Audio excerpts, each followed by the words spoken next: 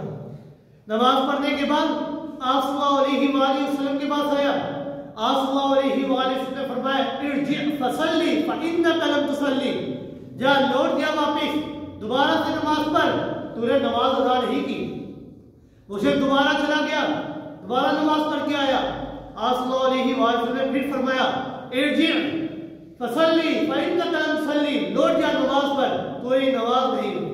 2-3 بار اس طرح کرنے کے بعد وہ شخص واپس آیا اور کہنے لگا والذی بعثک بالحق، اللہ کی قسم ہے اس ذات کی کہ جس نے آپ کو حق کے ساتھ بھیجا ہے، جس نے آپ کے سر پر نبوت کے تاج کو سجایا ہے، ما احسن غیرہ فعلمنی، اس سے بہتر طریقے سے میں نماز ادا نہیں کر سکتا، آپ مجھے ایک بار صحیح طریقہ سکھائیے.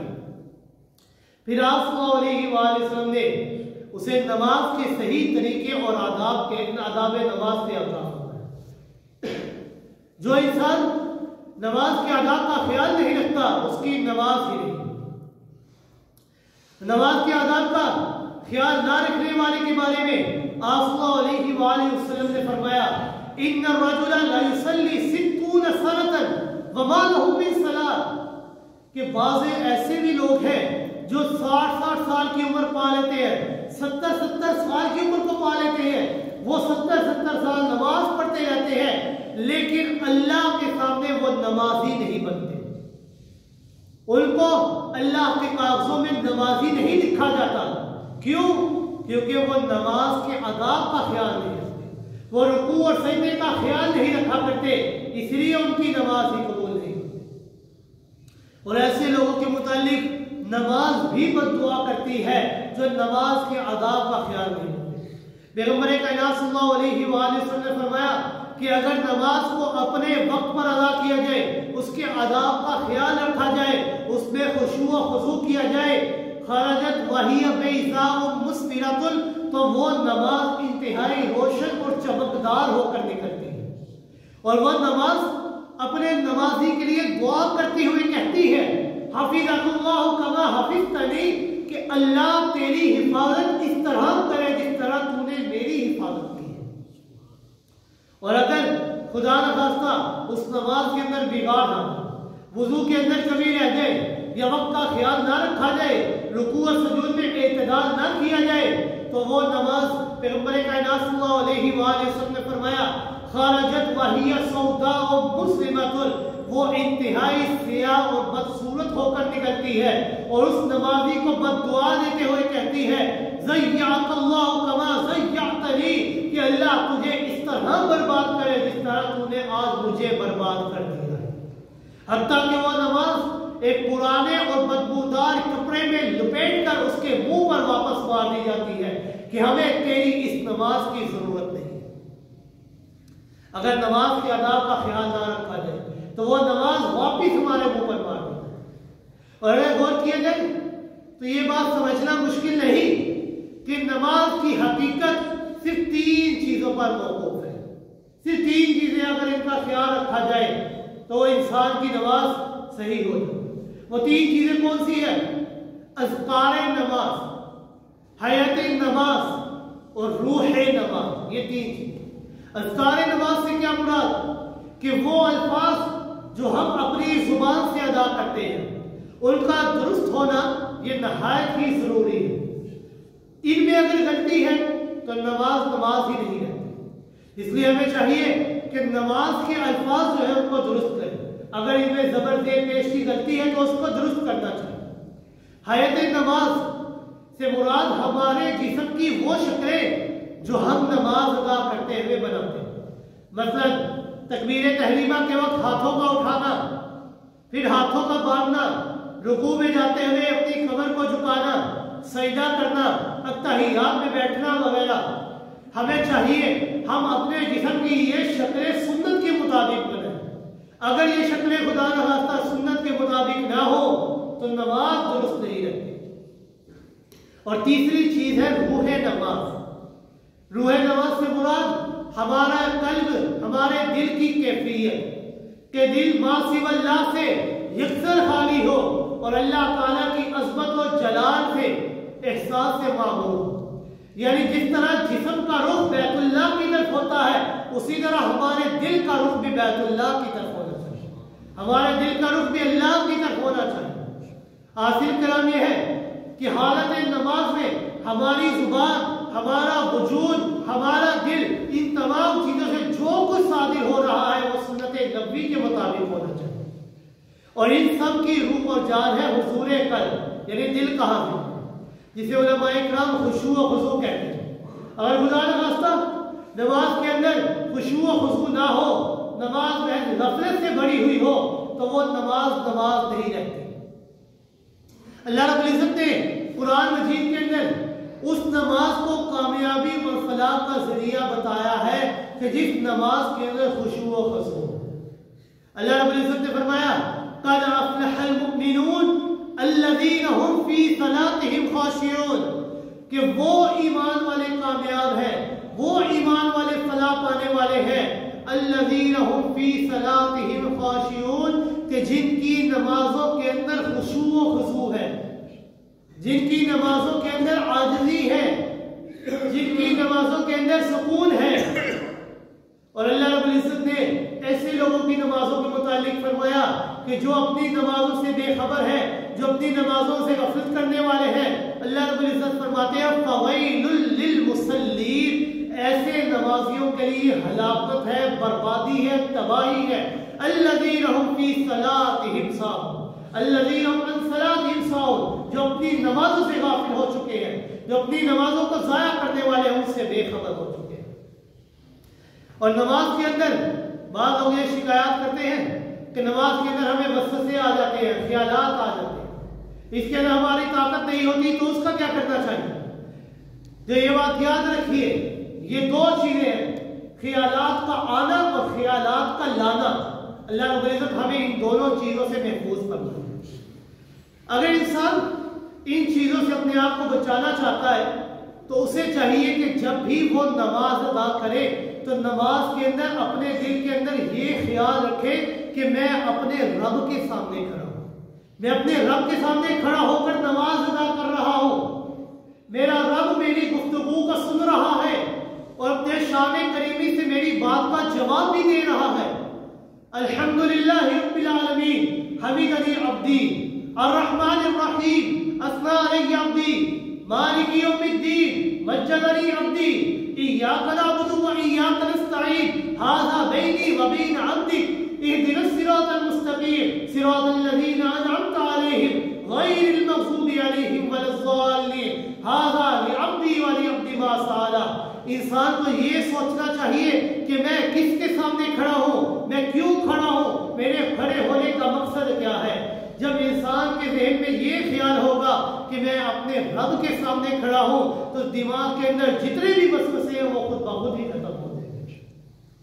اور پیغمبر کائنات صلی اللہ علیہ وآلہ وسلم نے ایک دفعہ احسان کا معنی بتاتے ہوئے یہ ارشاد فرمایا ان تعبد اللہ کانک تراہ، کہ تو اللہ کی عبادت اس طرح کر گویا کہ تو رب کو دیکھ رہا ہے۔ نماز کے اندر یہ کیفیت پیدا ہو کہ گویا کہ تو رب سے ہم کلام ہو رہا ہے، رب کو دیکھ رہا ہے۔ اگر یہ کیفیت پیدا نہیں ہو سکتی تو اتنے تو کر کہ اللہ مجھے دیکھ رہا ہے۔ فَإِن لَمْ تَكُن تَرَاهُ فَإِن لَمْ تَكُن تَرَاهُ، کہ اگر انسان یہ کیفیت پیدا نہیں کر سکتا کہ اللہ مجھے دیکھ رہا ہے تو کم سے کم یہ کیفیت پیدا کرے کہ میرا رب تو مجھے دیکھ رہا ہے۔ جب انسان کے دل کے اندر یہ کیفیت پیدا ہوگی کہ میں کس کے سامنے کھڑا ہوں، کیوں کھڑا ہوں، میرے کھڑے ہونے کا مقصد کیا ہے، تو جتنے بھی وسوسے ہیں، جتنے بھی خیالات جو دماغ کے اندر آتے ہیں وہ خود بخود ختم ہو۔